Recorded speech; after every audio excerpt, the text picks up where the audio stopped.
Episode 358, Kayaking Down the Blue Nile and Maranon Rivers with Amie Begg.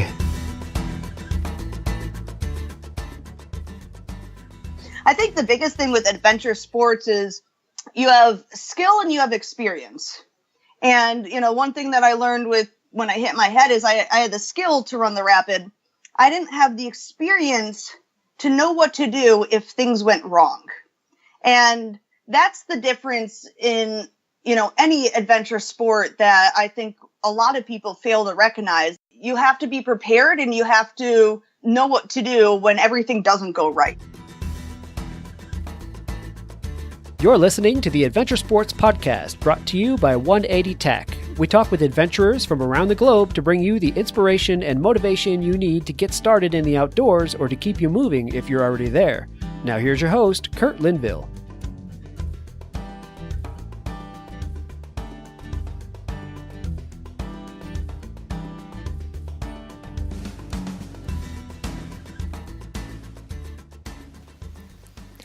Hi, friends. Welcome again to another episode of the Adventure Sports Podcast.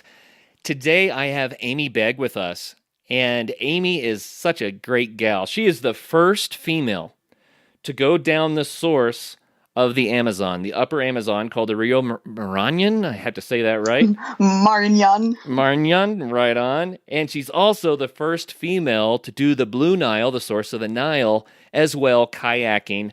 But not only that, she's a substance abuse counselor working with adolescents in Charlotte, North Carolina, and I want to hear about that too because it's super cool. So, Amie, welcome to the program.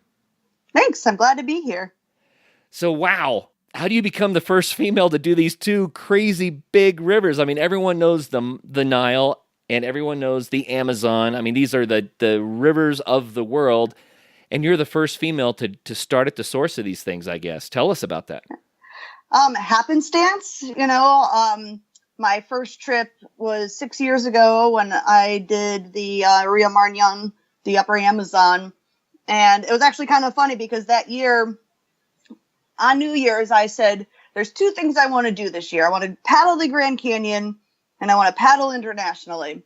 And a few months later, just through different people and everything, I heard of this guy, Rocky Contos, who is, he's an amazing expedition kayaker that really brings to light a lot of the world's Grand Canyons around the world and everything. And he was looking to put together some people to kayak the upper Amazon. And I was like, well, here we go. The Grand Canyon of Peru. That works. So I had actually, it was kind of funny because it was only a couple months before that I decided to get a passport just in case. And I just moved down to Charlotte and my friends thought I was crazy, but I was like, well, I'm going to go. This sounds exactly like I was looking for. And I spent 26 days on the river there and it was absolutely amazing.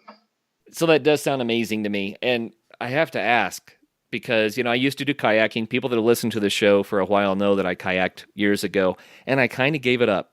I mean, I didn't give up the sport entirely, but I gave up pursuing more difficult water, and the reason was because I felt like my skill set wasn't growing quickly enough because I wasn't going often enough, and so I started taking risks that I was uncomfortable with to keep up with the guys, you know what I mean? And I finally just said, no, I'm going to be a dad for a while first.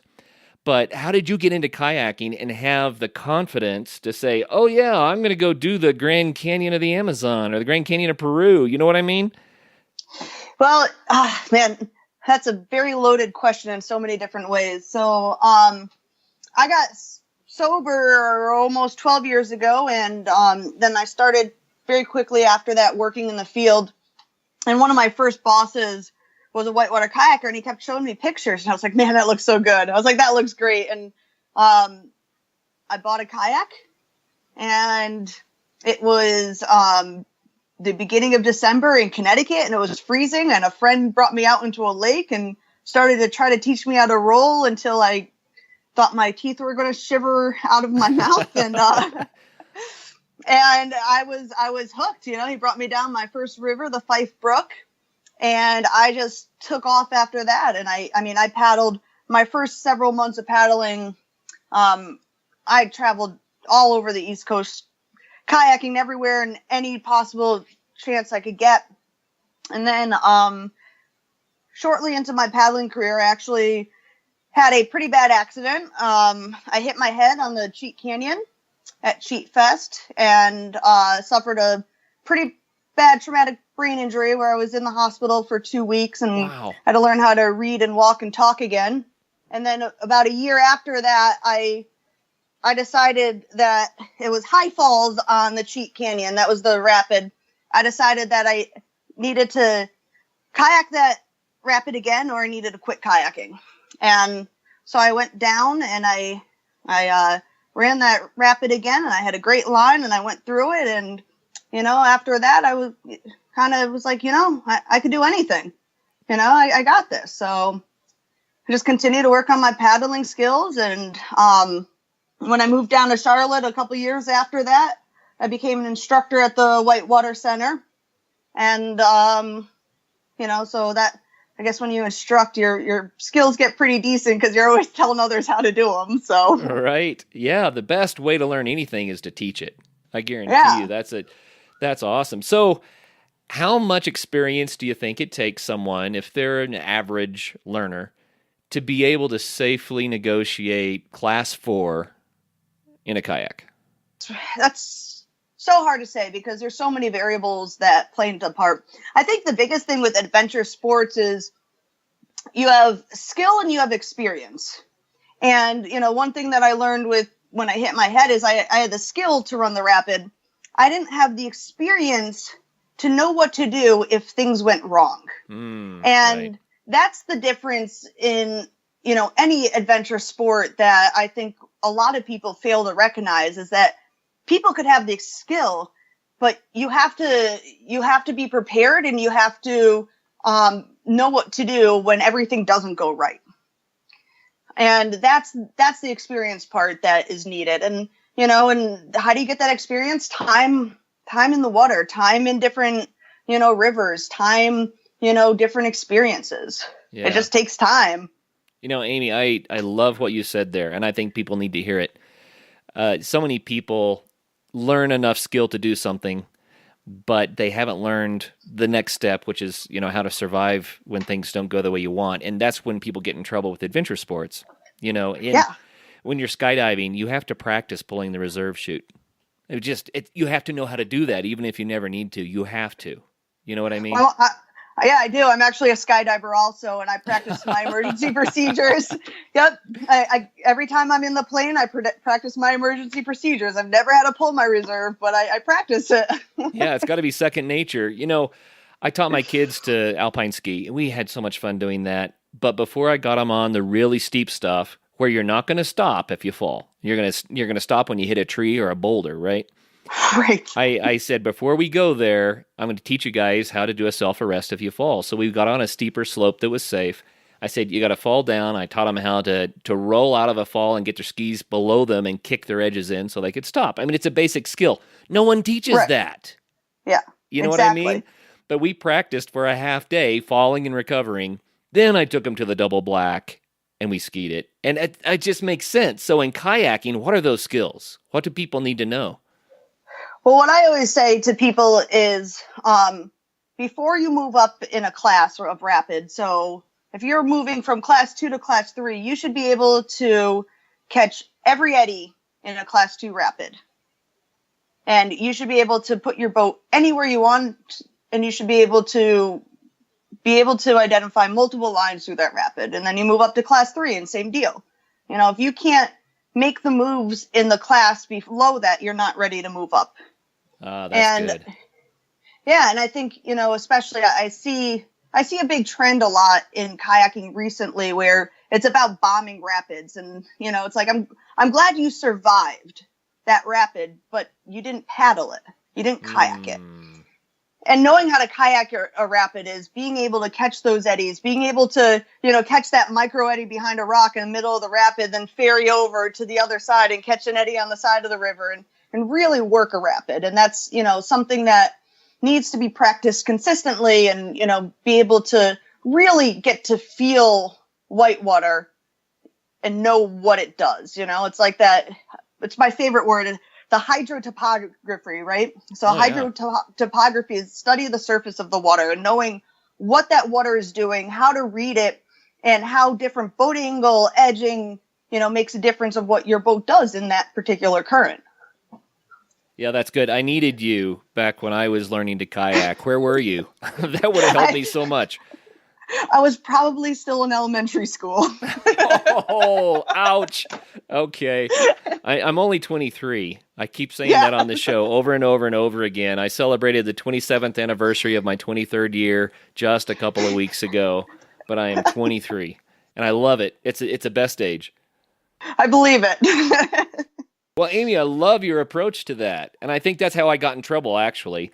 I just thought, well, I can kind of do a roll when I need to most of the time, so I'm ready for Class 4.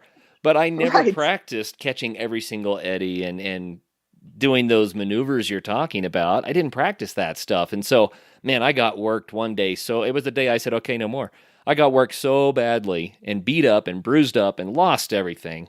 I had to chase all my gear down the river and some stuff I never found. And I just thought, this is dumb. I've got 2 kids at home at the time that need a daddy, But the thing was, it's because I didn't learn the skills you're talking about. Had I done that, I would have had a different outcome. So awesome. Yeah, and it's something that's not talked about enough in kayak instruction, and of course, I'm saying this because this is I learned through experience, not such great experience, to be able to come to this conclusion and everything. But slow is fast in these type of sports. Yeah, absolutely. And I've also noticed people, skiing is something that I did more slowly and built more skill with. And people will say, well, I would never ski that run. It's too dangerous. And I look at it and I say, well, not at all if you know what you're doing. Kayaking is the same way, right? It's a matter of having the skill set. The majority of Class 5 rapids are really Class 3 moves.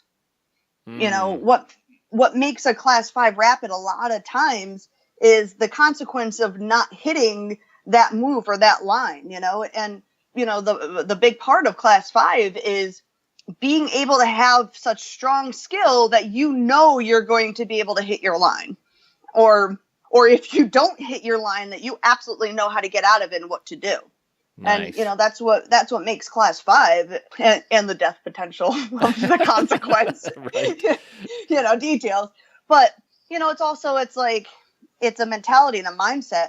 These sports are so much of your mental capacity. And, how was I able to decide to go to, the upper Amazon that first time? It was because I knew mentally that I had what it took to get through that experience and, be able to pick my lines, be able to be conservative also, because that was another thing, not having, that ego and pride, like, oh, I'm going to go through this rapid and pick the hardest line. I'm like, no, I'm the only kayaker here. I'm going to pick a conservative line. So if something happens, I'm not, literally up the creek. Nice. So I want to dive into the stories about these 2 trips because they're going to be so cool. But before we do, I want to hear the story. You said that you got sober 12 years ago, and now you're a substance abuse counselor working with adolescents. I got to hear that story first because that's part of who Amie is, and it's amazing when I hear stories like that. Yeah, it totally is a part of who I am. I always say it's a big part of me. It's not what defines me, but it's given me the life I have. I was, a pretty bad alcoholic and drug addict into my late teens. I got sober. I went to rehab 2 months after I turned 21. So I only drank legally for 2 months, and yeah, which is awesome. And the treatment center that I went to, Mountainside, it's a northwest corner of Connecticut, and their program was very much, encompassed the outdoors, and they would bring us camping up on the mountain and on hikes, and it was through that I remembered my connection with nature and the outdoors, and I always liked it, but I lost that. And it was very quickly after, I got sober there that I started to get back into, I ski also, got back into skiing and hiking and road biking and mountain biking and everything under the sun. And I learned how to kayak. And, from there, I worked with adults for the first 5 years of my career, and I decided that adults suck. They're really hard to deal with. They're entitled and they don't like to listen. Yeah, sure. Yeah. And so at the same time, I decided to move down to Charlotte because the whitewater down here was better, and icicles don't form on my helmet in the winter when I kayak down here. So I moved down here and I got a job working with adolescents, and I've absolutely loved it. It's the whole idea that that they have the rest of their lives, and I could be impacting their lives, that it could make such a difference that it could be a game changer for the rest of their life. And so I go into the schools and I run groups with them, and I do talk to them about the outdoors. And, just this morning I was running a group and I told them I wasn't going to see them for 2 weeks. And they're like, well, where are you going? I said, well, to kayak the Grand Canyon. And they're like, what? And I said, I know, I told you, there's so much stuff you guys are missing. There's so much more than Charlotte, North Carolina, Oh, that is so good that you can plant those seeds. That's cool. Yeah, it gets them thinking, and it gets them realizing, nobody tells them, hey, you can do this. Hey, you want to travel? You can. Hey, you want to go, kayak the Grand Canyon for 2 weeks? Go for it. You could do it, and they're just not exposed to it. So, I try to expose them to the things that they're not. Do you think that adventure sports can make a really good alternative to substance abuse? Absolutely. Absolutely. Actually, that boss that whitewater kayaks and taught me, who has become such a mentor in my life, Tim Walsh, he owns a company called Adventure Recovery, and that's kind of the premise of the entire company, is that we, as alcoholics and addicts and people in recovery, we need something. We need something else. We need something fulfilling. And the nature and great outdoors and adventure sports, really is a great substitute for that adrenaline, that high that we are looking for. It's like, I tell people, they're like, like my adolescents, they joke, they're like, hey, you don't get high. I say, yeah, I do all the time. Well, one, I jump on planes, so I get a lot higher than you guys. But that natural high and that natural adrenaline that you get from adventure sports is, I think, such a good substitute for people in recovery and trying to get sober. That's cool. And another thing I hear a lot of people say is that the gaining of the self-awareness and self-confidence and, the self-sufficiency, the self-reliance, all the things that you gain from adventure sports, that also helps. All of it, it absolutely does. Because, most of us that come into recovery, we don't think highly of ourselves. We don't think we could do anything. It for me has absolutely been adventure sports that has given me the confidence. And, I said earlier that my recovery is not what defines me, but adventure sports is. Nice. Well, that's cool. And it is really cool, and it's given me that. It's given me, who I am as a person. Right. Yeah. So what do you think about the adventure sports community? You've been doing it for a while. You must have met a lot of amazing people. I love the adventure sports community. Like I said, I'm in a lot of them. I also rock climb, in there and stuff. And the really cool thing is that I think overall the adventure sports community is very helpful, understanding. People are always willing to take you out on trips and, be, inclusive, and really, I think it's a culture that is unlike most others. Yeah, I agree. It's something about having a common passion, but it's also something about connecting with nature and getting really real with people, because adventure sports put you in places where you are real. You know what I mean? Yeah, absolutely. It is the raw self. Yeah. And that makes people better friends because they've been honest. It really does. And and let's be honest, and in our society nowadays, getting away from the technology and social media and everything is such a rarity that I think it provides a platform for people to socialize and, be forced to build community again, which I don't think we get as much of anymore. I love it. Yeah, very well said. While hiking along the Appalachian Trail, fellow adventurer and podcast listener Scott Newman faced an age-old problem that we're all familiar with, foggy eyewear. So he did something about it. He solved that problem with Sven Can-C's anti-fog solution. Biodegradable, odorless, and 100% guaranteed, Sven Can-C is the solution for all 4 seasons across all lens types. Go to svencanc.com today and enter promo code ADVENTURE to get 2 bottles for the price of 1. That's SVEN canc.com. Do you suffer from acute lethargy, stiff joints, weight management challenges, and worsening eyesight or hearing issues? Do you sometimes feel low in energy or have trouble sleeping well? Do you wonder at times about your path in life and your vitality? You may be suffering from PYAD. This disorder is much more common than you might at first think. The good news is that we have a remedy that can alleviate many of these undesired symptoms. This life-altering remedy for PYAD is called ASP and can help you get your life back again. Regain your energy and excitement for life. Sleep better at night. Watch unwanted pounds drop off as muscle mass recovers. Many using ASP report a new vitality and even report improvements in their social life. ASP may be the remedy you are looking for. Recent studies have shown that individuals not suffering from PYAD, post-youth aging disorder, also experience great benefits from ASP. Matter of fact, people of all ages from all backgrounds report amazing improvements by using ASP to enrich and recover their zest for living. Sound too good to be true? It is not. ASP, the Adventure Sports Podcast, can help you get the enthusiasm, strength, and fun back in your life. The aforementioned claims have not been medically verified, and no animals were harmed in the making of this advertisement.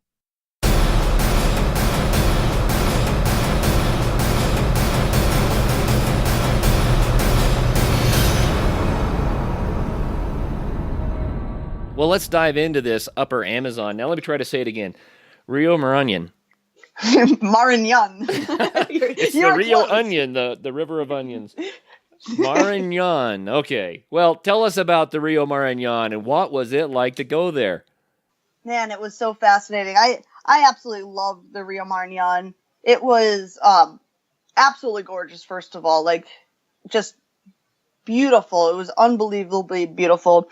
The people, for the most part, were really nice. We would get to villages every once in a while, and I mean, you're talking about, people that have their own villages. That's all they have. Like, we talk to them. They don't know what internet or mail is and everything, but they're willing to give us their fruits that they had, and help us out. And, it was just, again, seeing that culture and that real sense of humankind just helping each other was amazing. What was really cool about the rapids that I liked is the first part of the river actually was pretty cold. And there was a lot of rapids that actually seemed a lot more like creek-like for me.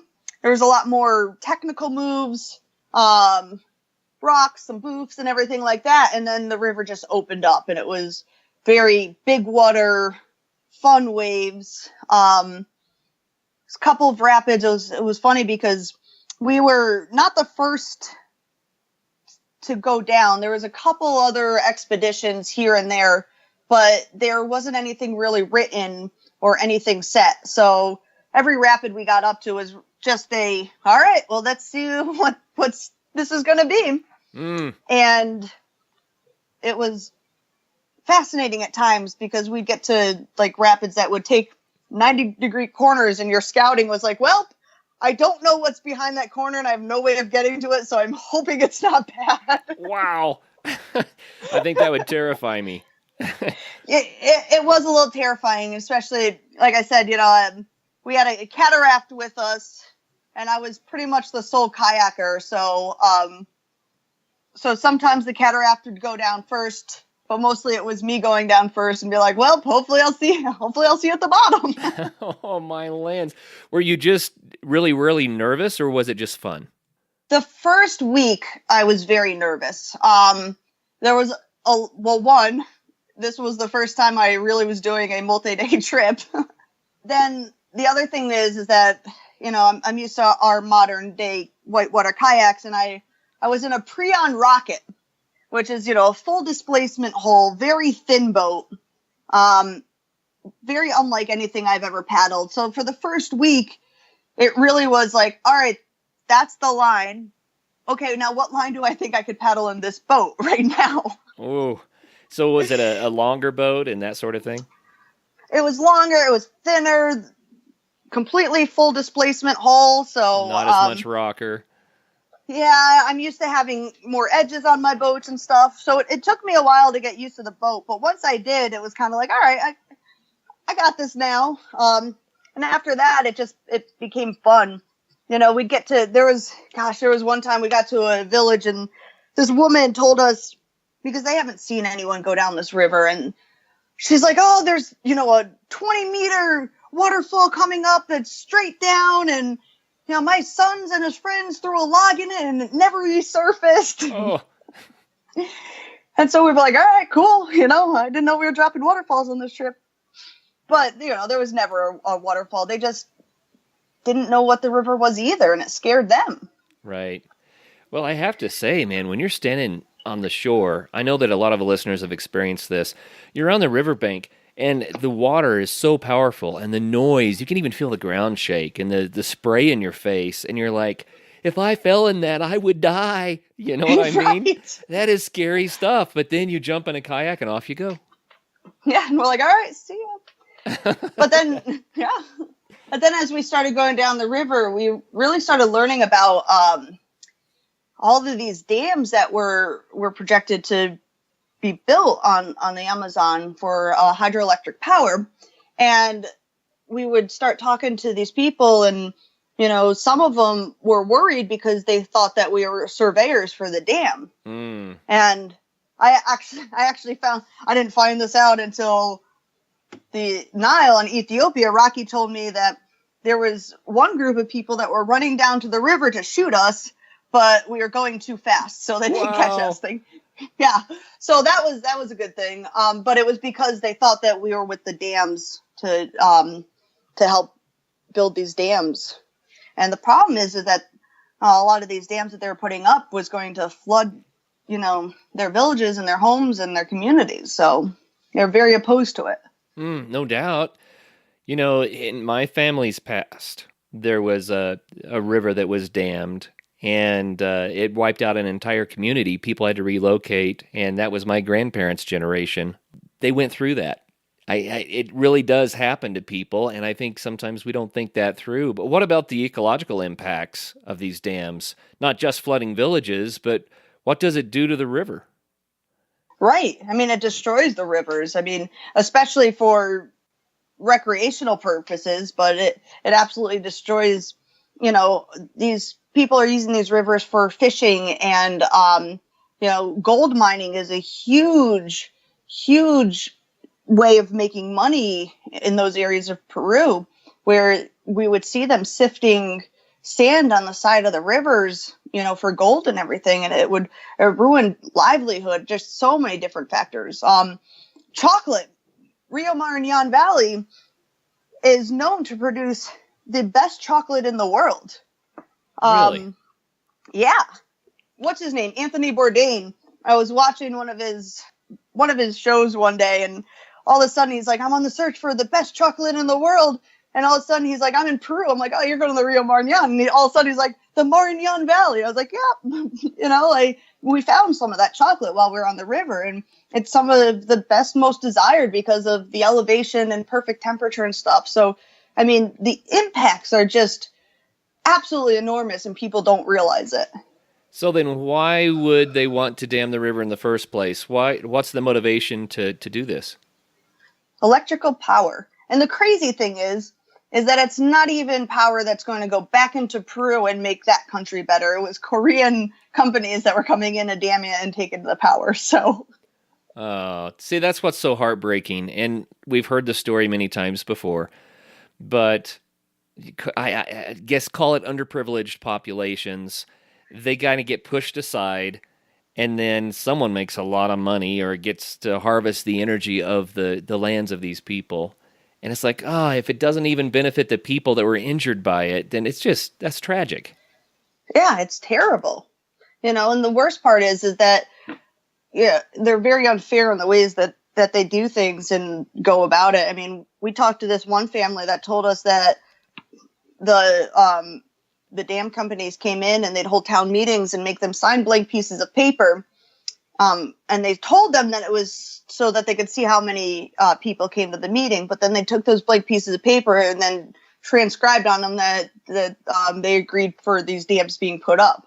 So, it's not helping them at all. It's, betraying them, lying to them, and changing, an area that they've lived in for generations.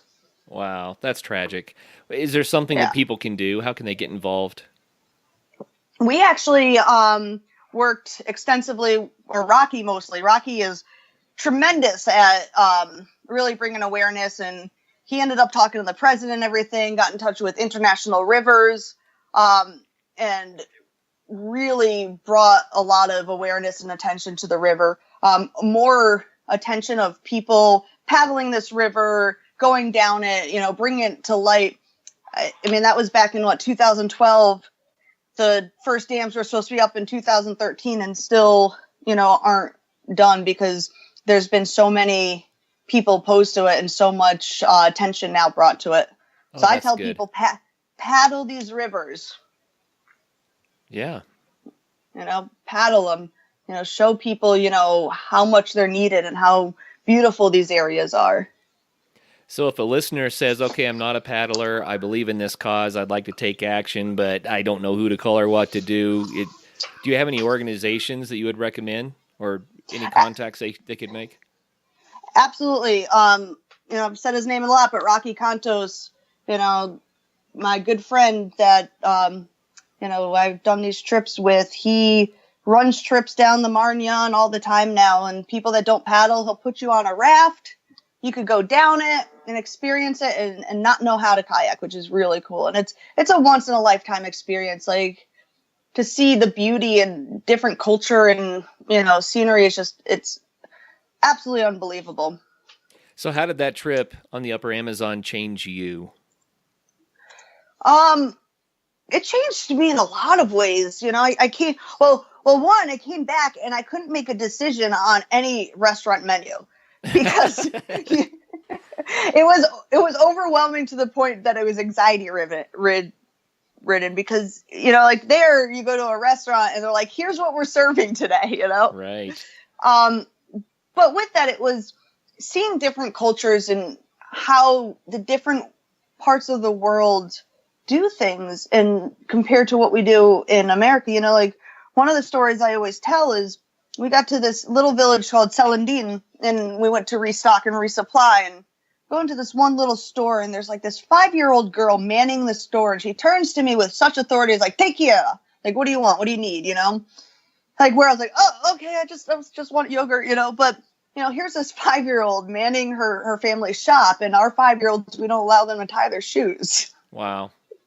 So that was kind of huge to kind of step back and see that difference in the culture. And, also 26 days on a river, that's a lot, 26 days of being around the same people and doing the same thing and not being around technology. And it really, I actually didn't want to come back. Oh, I'm sure. So how much distance do you think you traveled in those 26 days? We went, I think it was approximately 400 miles. Wow. Yeah. So a while. And, they say any new habit takes about 30 days, to establish. So you got in the habit of being on the river in 26 days, right? Absolutely got into that habit.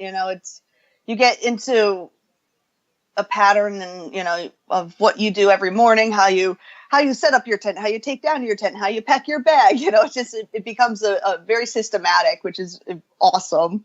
And it's funny though, because that trip taught me how to do those things for all of my trips afterwards. So, I've paddled in Mexico and like Ethiopia and Grand Canyon, and I have a system now because of that trip. Yeah, you have the experience you were talking about earlier that makes it all good. So what was the terrain like? I really want to know. So it was in Peru. Was it jungle or was it like dry canyons? Was it really mountainous? What are we talking about? All of it. And that was what was so cool. It was all of that, like the first part of the trip, it started out very desert-like, reminded me a lot of, your Colorado and Arizona. And then at the end of even before that, we're passing through 14,000 foot canyon or mountains to get to the river. And then by the end, we're in, lush green jungles with the piranha and, monkey and everything like that. So wow. You had a little bit of everything, which was so cool. Okay, tell us a story about when things didn't go like you wanted them to. Something didn't go as planned. I know that had to happen. Hopefully it doesn't involve piranha. No, it doesn't.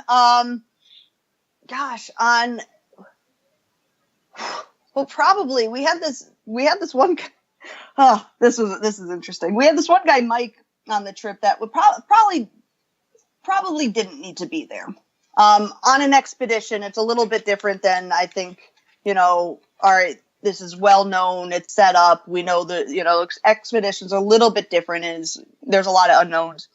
And we get to this one part, Wasson's landslide, which was almost an unpassable small section of river because there was a big rock landslide. And we wake up that morning and he said, I don't want to be here. I don't think I should be here. I'm walking out. And we're like, you can't walk out. You realize we're in the middle of freaking nowhere, right? Like this is like the middle of nowhere, Peru. They haven't seen white people here before and you just want to walk out. Yeah. The river is out. Out is the river. Yeah. Like you don't understand. And so after much debate and talking, Rocky's wife, Barb, who's fluent in Spanish, and me, who has the whitewater skills, we decided that Barb would walk out with Mike. We found a local who was going to bring a mule down and bring them up to the nearest town to take a bus to then the bigger town where he could catch a plane. And I was going to go through Wasson's landslide with the cataract and Rocky, and that's it, just the two of us. And we ended up having to lug all of the gear over just boulders and like huge rocks by ourselves. And it took us, because it was just the two of us, it took us a couple days to get through there. Oh, and I had to camp out on top of like a rocks because there's no like beach or anything to camp out on. And yeah. Wow. So that was it took interesting. Days to get past the one rapid. Yeah. I mean, we were lugging coolers. And so, I mean, this was week 2 out of, a 4-week trip. So we still had all of our food and it was pretty heavy. Wow. What class do you think the rapid would be? That was for sure a 5. Rocky ran a kayak through a small section of it. We tried to feed the cataract empty, like just the skeleton part of it through parts of the rapid. And then we had to actually hoist it up and over boulders and another part ourselves. Wow. Yeah, so that took a while. So this is real adventure. What were you thinking at that point in time? Did you think, what are we doing here? We really bit off more than we should have? Or was it like, I'm taking this in stride, it's part of the fun? Yeah, I mean, I'm kind of the type of person, I'm like, well, this is going to make a good story, Like, it's just like, I guess for me, it's just not a question. In my head, it's like, this is just something we need to do. We have to get through this with all the stuff. It's like it's a non-negotiable in my brain. So I was like, well, I'm just going to do what we need to do. And I'm really glad that I'm in semi shape and strong. I could help out with this. Wow. Just do whatever it takes to get through. So when you would scout these things, it sounds like you did a fair amount of scouting from the water, boat scouting. Yikes. I mean, did you always feel like you had an out if you had to have it? I mean, what if you came across a waterfall or something? Yeah, I mean, there was a couple of little sections that I portaged around just because, especially when it was only Rocky and I, and I obviously trust Rocky with my life, but there's always that variable of something going around wrong. And when there's two people, for me, there's a certain risk that I won't take. Right. And so there was a couple of small sections of river when it was just the two of us that I chose to walk my boat around because, it looked like there was some really bad undercuts and just stuff that I didn't want to be near. So, my thinking is, I have a very long trip here and I need to come out safe. So, I don't need to prove anything to anyone. I have no problem putting my boat on my shoulder, walking around. I think you proved a lot to me, just that you have some wisdom, some discernment, and that you're willing to take off on an adventure like this in the first place. That's amazing. What an amazing adventure. So you said it was 400 miles. We know at least one rapid was class 5. How would you characterize the river as a whole? Was there a lot of really difficult stuff, or was it a big mix? No, it was a big mix. I mean, in general, I would classify it a 3-4. Just a lot of really fun, big, huge wave trains that, just good, big whitewater. And how about the scenery on a scale of 1 to 10? How great was it? Oh gosh, it's so tough. I've seen, I don't know. It's still probably my favorite river. I'd give it a 10. And you're going to do the Grand Canyon next, so I'd like to see what the comparison is, but you're not there yet. Yeah, I can't wait either to see it too. Right now, the only thing that's going through my head about the Grand Canyon is there's no crocodiles, so that makes me happy. If you need to swim, it's not quite the gamble.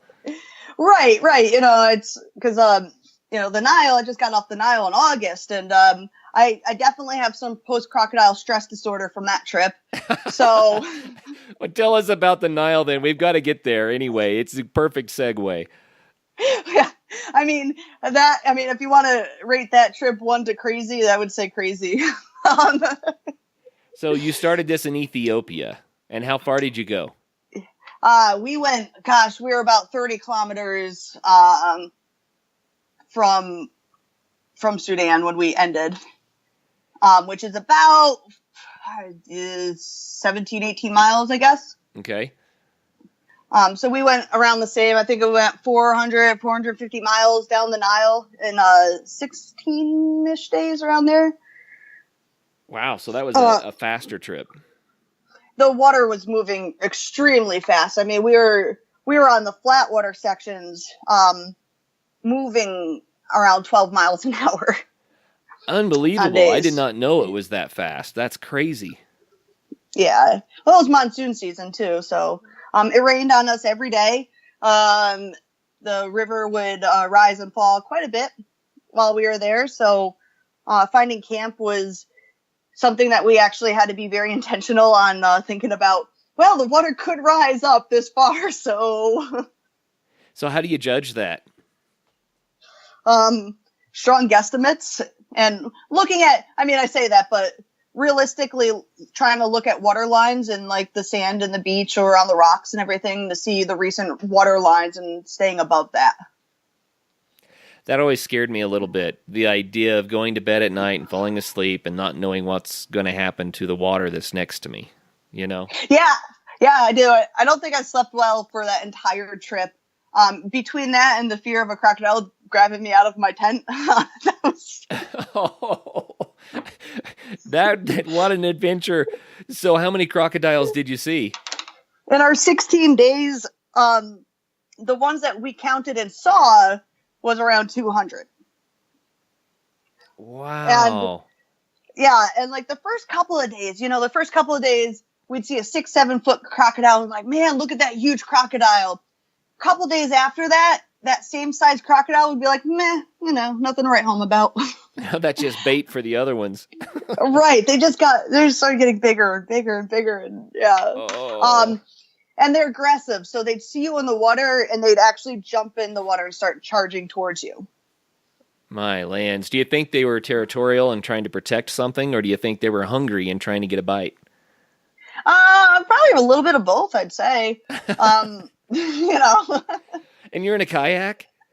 I was in a kayak for a while, towards the end of the trip when we started seeing bigger and bigger crocodile and I chose to sit on the raft more and more. And so I'm a big believer on any of these trips.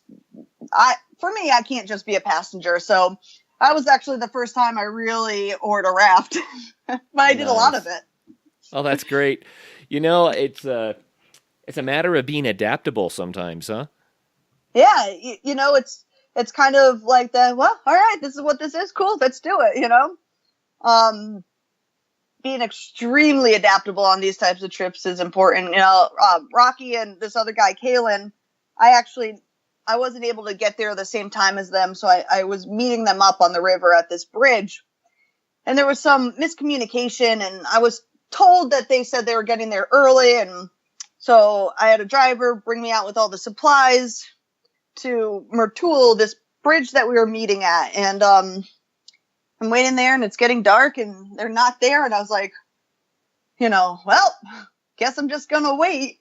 And it was funny because there were some Ethiopian military guys that, they were just, they were so interested in like me, this, in their culture, like it's crazy. I'm like, here's this young white female just totally fine with pitching her tent on the side of a river and waiting, Yeah, it's cultural. It's kind of a culture clash for them, huh? A huge culture clash, but they were really cool. There was, of course, a huge language barrier. I taught one of the military guys the Macarena, so we found some things.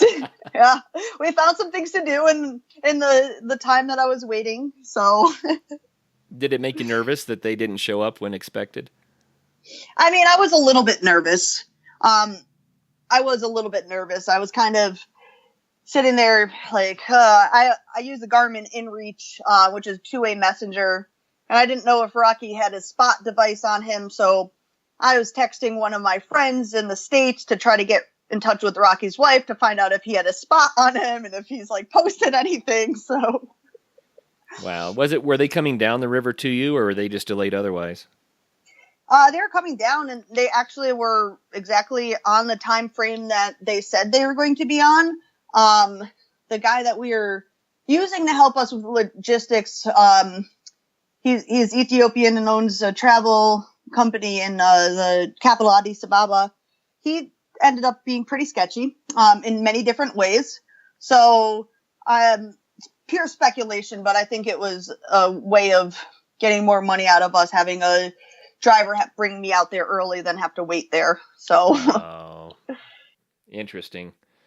Yeah. So there's all those little other things that you don't always think about on trips like this that you deal with. It's official. Winter has arrived, and Bentgate Mountaineering is prepared to help you get ready for your epic winter. Come check out the latest in alpine touring, telemark, NTN, and splitboarding gear. They have brands like Black Crows, DPS, Dynafit, G3, Icelantic, K2, Technica Blizzard, Arc'teryx, Mammoth, Solomon, Volley, Neversummer, Jones, and BCA. And you do need to be safe out there. Bentgate has the latest in avalanche safety gear.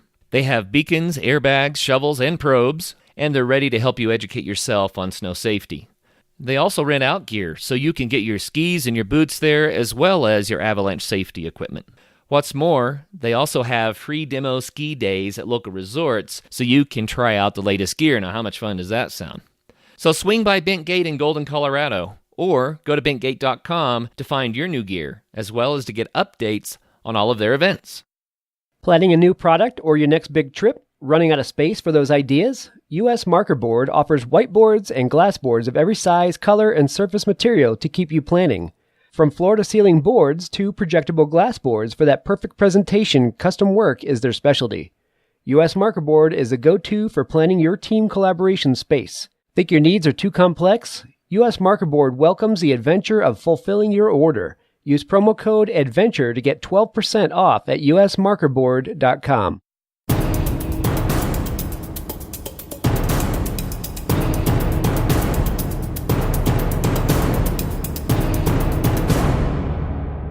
Well, what was this leg, this tributary of the Nile, what was it like? I felt like I was in Charlie and the Chocolate Factory on the Chocolate River. Really? That's, So it's called that's the what Blue Nile, but it's chocolate. it is chocolate. I felt like I was paddling in chocolate milk. But it was also monsoon season, so a lot of sediment was washed up and everything. And you had, tributaries on the side that were flashing because of the rain. So a lot of different things being washed out into the Nile. So, saw a lot of logs also.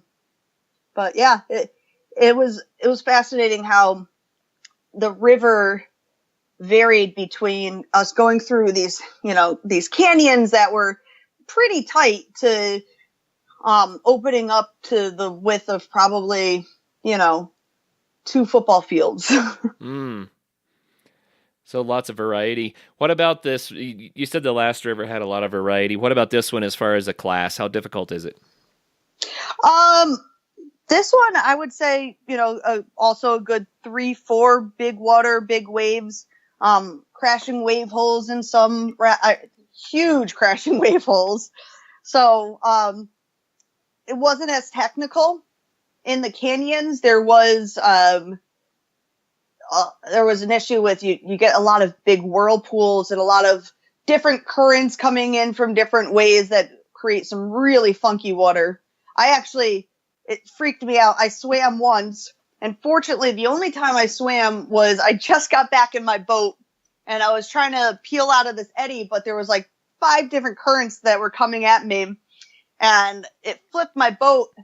And because there was currents coming everywhere, I was trying so hard, I could not roll my boat. Just like your paddle just sinks instead of giving you the resistance you need, that kind of thing? Yeah, I was just like stuck, I couldn't even move my paddle, and I was like, and I'm like, I remember sitting there, and I'm like, well, this is odd. Wow. Yeah, it was kind of crazy, and like I said, thank God I was close to the side of the river and everything, and I don't think I've ever self-rescued as fast as I did there. Kaylin helped me some too, got my boat and everything to the side, but I mean, the more fear factor of not swimming comes with, of course, the wildlife. Oh, my lands. Yeah. Did you ever really fear for your life, or was it just kind of like, we have to be careful here? Oh no, there was a few times that I was like, whew. Like there was one where we pulled into this beach, and at first we're like, oh, this is going to be a great beach to camp. And there literally, all of a sudden, comes this huge crocodile. And it just starts coming lumbering down at us. And if it didn't trip over its own 2 feet and literally face plant, that thing would have gotten us.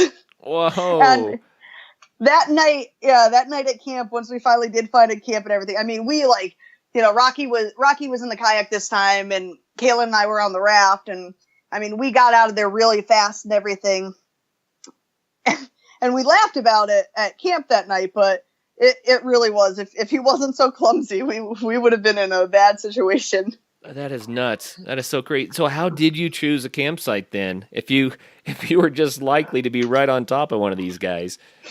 I mean, we tried to find campsites where they weren't, so we would look to make sure crocodile weren't around. They're usually territorial in their areas. Higher up, closer to the end of the river where we took off, we weren't finding beaches anymore. So there was huge, tall brush, this grassy, thick grassy type of stuff above our heads. And we'd literally take our paddles and flatten it out to make a camp. One morning that didn't turn out so well because there was bees everywhere. I got stung 3 times, and I tell you what, African bees hurt. They are the worst bee stings I've ever had. They hurt, and their stinger stays in you, and I have to have Kaylin or Rocky pull out the stinger. And what happens is once one stings you, it releases a pheromone for others to sting you, and that's, not good. So, man, I don't know. I'm not really sold that this is the trip that I should go on, Amie. You're going to have to sell me on this now. Crocodiles, crazy rapids, crazy currents, logs getting flooded into the river, bees attacking. What else happened? Well, I mean, we only got shot at once and held hostage by the Ethiopian military for a day and a half. But other than that, it was a good trip. All right. There's got to be a bit of crazy to go on a trip like this. Man, in the end, are you glad you did it? Would you recommend it? Or would you be like, you really got to know what you're getting into? I think with this trip, I wouldn't recommend this to the new kayaker, or I want to sit on a raft and I've never done something like this. I think you have to have a little bit of that outdoor wherewithal for a trip like this. But I still would recommend it to people because, I mean, the scenery there is uncanny. It's absolutely beautiful. And, you know, again, when we do an expedition for this first time, it's a lot different than when it's, you know, planned tripped and people know it. You know, we're kind of like the guinea pigs and getting everything set up. And, you know, the great thing about going back and doing a trip after we've done it is that now, you know, there's logistics on all the good campsites, where to camp, you know, where to stop, all this stuff, where right. We're kind of flying by the seat of our pants. But yeah, it's definitely a riskier trip. But it's still, I thought it was gorgeous. And, Africa is beautiful. Ethiopia is gorgeous. It's a little turned around country, but other than that, you know, it really, really was a cool trip. The crocodile were scary though. Like I really have to say that's the one part of the trip that's tough because, there's a lot of them. You know, people say hippos are the most dangerous. We saw 12 hippos. Those didn't bother me at all. You just don't want to be between the water and the hippo. Right. They're big. Those things are they're huge. They're like a little mini school bus, but they mind themselves, right? So they see you and actually will kind of like dip down in the water and, you know, mind their own business, where the crocodiles see you and they're like, boom, into the water coming after you. I think it would turn into Finding Nemo. Remember the scene where just keep swimming, just keep swimming. I actually said that a lot to myself. Yeah, just keep paddling, just keep paddling. I can't imagine how crazy. Okay, between the two, the real Maranon. I'll never get it. You're so close. I'm so sorry. The Maranon. So between the Rio Maranon and the Blue Nile, which one was your favorite? Oh, Maranon for sure. Really? Maranon for sure. Yeah. I mean, that is just such a beautiful, gorgeous place. Like I said, I don't regret my trip to Ethiopia, but it was a very challenging place to be. So is it harder for you to go on a trip like this, to get there and say, okay, I'm going to have this big culture, shift and going to do this crazy thing, and I don't really know what I'm going to get into? Or is it harder at the end to come back to Charlotte and say, oh, I'm back in normalcy again? A little bit of both. I'd like to say that I'm pretty acculturated and, I'm able to, assimilate to environments pretty well. And, I understand cultural diversity and differences and respecting people's culture. That's a very big thing, is that I don't care that I'm American, I'm in their country, right. So for me, that means, I'm going to do the best to, assimilate to their culture. Which I actually really enjoy that. I find it fascinating to see how other people live. Like in Ethiopia, you only eat with your right hand. There's not utensils there. So everything's, you eat with your fingers, and you only eat with your right because it's known that you wipe yourself with your left. Oh, right. No left. And so, yeah. But I have when I'm away for a while, I do have a hard time coming back to the States. It sometimes takes me a while, and I have to remember, oh yeah, that's not accepted here. I can't do that. All right. So, and it is different things. Life is so much simpler in other places, and it becomes overwhelming when I first come back, with all of a sudden the technology and information everywhere and having to make, decision on 500 things on a menu or, all these different things. And that's always a little bit of a challenge. You make me want to go just to escape, all the constant media and constant decision making and things, that just for a while to go and to be with nature and to fall into that rhythm and unwind and reset. You make me want to do that. I encourage everyone to do it. You don't know what you're missing. It's like when you get away from all this stuff, it's like you take this breath and you're like, wow, like this is what I've been blind to. And I'm looking down at my phone, texting 5 people as I'm, walking across the street, or, you're missing the world. Yeah, exactly. Well, Amie, we are running out of time already, which is amazing because I feel like we just started. But give us a parting shot. What would you like the listeners to know about doing these big expedition whitewater trips? I think the biggest thing to know is that, as crazy as they sound and stuff, that these are accessible to everybody. There is a way to be able to have these experiences. And there's people out there, like I said, like Rocky Cantos with Cierros Rios, that are, have trips that you can experience this stuff, and it's not out of reach for the normal person. It doesn't necessarily mean you have to do like a crazy expedition the first time going down, experiencing it, but anybody could still have that experience of getting away, being on a river, seeing a different part of the world. And it's so gratifying. I really do suggest everyone try to do it. And, anyone that wants to contact me for more information or ever has any questions, that's something, I more than welcome to anybody. Yeah, it was going to be my next question. How can people reach you? So let's see, Twitter, Facebook, what's the best way? Facebook is awesome. I Facebook Messenger, my name, AMIEBEGG. Email, it's my name, AMIEBEGG@gmail.com. Or Instagram, Adventure Amie. So Adventure AMIE. So either one of those are great ways that you could get in touch with me. And except when I'm, on a canyon somewhere, I'm pretty reachable. Did you put a lot of pictures from your trips into Instagram? Yeah, I try to put a lot of pictures from my trips. I try to, even normal happenings, day to day, kayaking locally or skydiving or rock climbing locally. I put all that stuff on my Instagram. So. Okay. One last time. Maranon? Yep. Maranon. So close.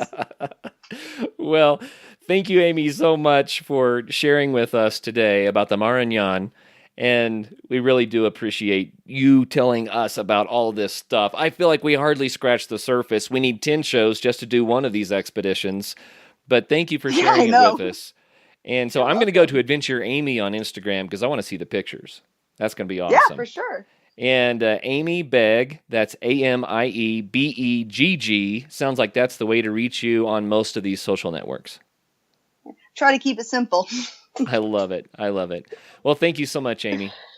You're welcome. It was my pleasure. You bet. And for all the listeners out there, wow, can you imagine? This is crazy stuff, but it sounds like so much fun. Until the next show, dream big. Come up with some goals and some ideas and some things that you can look forward to. And maybe it is paddling part of the Amazon. Who knows? But until the next show, make sure you do get out there. Have some fun. Why don't you do yourself and us a favor and become a member of our Facebook group? In there, you can hear about some awesome adventures, learn how to do new ones, and share what you've been up to. And while you're on the web, do us a favor and go over to patreon.com/adventuresportspodcast and consider becoming a patron to help the show. You can also find a link to Patreon at the top of our website at adventuresportspodcast.com. As always, thanks for listening, guys.